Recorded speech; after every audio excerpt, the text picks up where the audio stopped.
আবাসন কোম্পানি মালিকদের সংগঠন রিহ্যাবে আসছে নতুন নেতৃত্ব। হোটেল ইন্টারকন্টিনেন্টালে ভোটের পরিবেশ প্রস্তুতি নিয়ে নানা প্রশ্নের মধ্যেই অনুষ্ঠিত হচ্ছে রিহ্যাবের আগামী 2 বছরের জন্য পরিচালনা পর্ষদের নির্বাচন। আরও বিস্তারিত জানাবেন গোলাম কাদির রবু।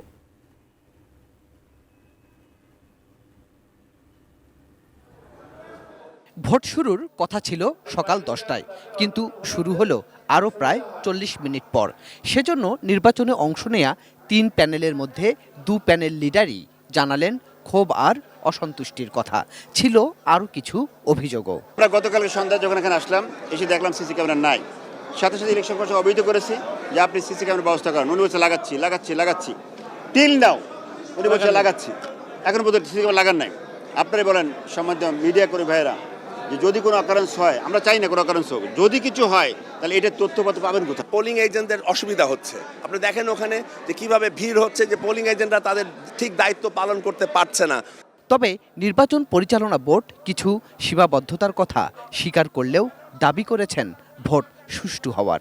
আধা ঘন্টা পরে ভোট শুরু হয়েছে, আমরা আধা ঘন্টা পরবর্তীতে বাড়িয়ে দেব, 40 মিনিট পরে বাড়িয়ে দেব। এবং ভোট গ্রহণ অনুষ্ঠান তো আসলে মোটামুটি ভালো আছে। নির্বাচন না হতেই বিভিন্ন অভিযোগ আসে। কেন আসে? প্রত্যেক জায়গায় আপনি মনে করবেন যে অভিযোগ তাকে দিবে যারা, তারা পরাজিত হবে, এই জন্য অভিযোগ দেয়। এবার নির্বাচনের বাড়তি মাত্রা, নতুন সরকার দায়িত্ব নেয়ার পর এটাই প্রথম কোনো বাণিজ্য সংগঠনের ভোট। পাশাপাশি সমঝোতার সংস্কৃতি থেকে বেরিয়ে এসে সরাসরি ভোট। সরাসরি ভোটে নির্বাচিত হবে। এটা একদিক দিয়ে সুবিধা, কারণ হলো আমরা আগে কি করতাম, আগে সকল অল আর ডিরেক্টর নির্বাচিত হতো, এরপরে অফিস বেয়ারার কিন্তু আমরা নির্বাচিত করতাম। সেই ক্ষেত্রে একটা নেগেটিভিটি ছিল যে আমরা সংখ্যা হয়তো আমরা যে 20 জনই আমরা কিন্তু প্রতিনিধি নিয়োগ করতাম, প্রেসিডেন্ট সেক্রেটারি।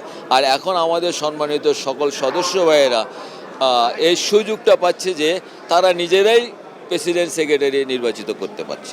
আমি আশাবাদী, ইনশাল্লাহ যদি যোগ্য নেতৃত্ব চায়, ইনশাল্লাহ I can do better for this rehab.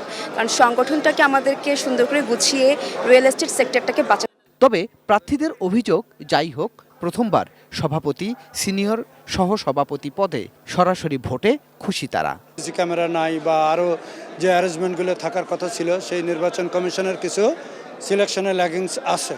তারপরে ওভারঅল আমরা বলবো যে নট ব্যাড যা হচ্ছে, ইনশাল্লাহ ভালো। আমি ব্যক্তিগতভাবে অত্যন্ত আনন্দিত যে একটা মুহূর্তের জন্য একটা গণতান্ত্রিক উপায়ে স্বচ্ছ এবং সুন্দর ব্যালটের মাধ্যমে নির্বাচিত হয়ে যারা রিহ্যাব পরিচালনা করবে, তারা অবশ্যই রিহ্যাবের জন্য ভালো হবে এবং আমি একজন রিহ্যাবের মেম্বার হিসেবে তাকেই অভিনন্দন জানাই। পরিবেশ ভালো, সুন্দরভাবে ইলেকশন হচ্ছে এখন পর্যন্ত। আমি মনে করি ভোটাররা যাদেরকে ভোট দেখ, ভোটের পরে সবাই একসাথে কাজ করবো, এটি হলো বড় কথা। যোগ্য লোকে আসা উচিত, যারা কাজ করতে হবে, মানে সেক্টরে যাকে দিয়ে উন্নত হয়, কে কার বন্ধুরা বড় কথা না, যাকে দিয়ে সেক্টরটা উন্নত হবে তাকে দেওয়া উচিত। ধন্যবাদ। এবার 29 পদে লড়ছেন 77 জন প্রার্থী। 673 জন ভোটার নির্বাচিত করছেন তাদের নতুন নেতৃত্ব। আশা করছেন শক্তিশালী নেতৃত্বের, যারা ভূমিকা রাখবেন সংকট সমাধানের। গোলাম কাদির রবু, এটিএন নিউজ, ঢাকা।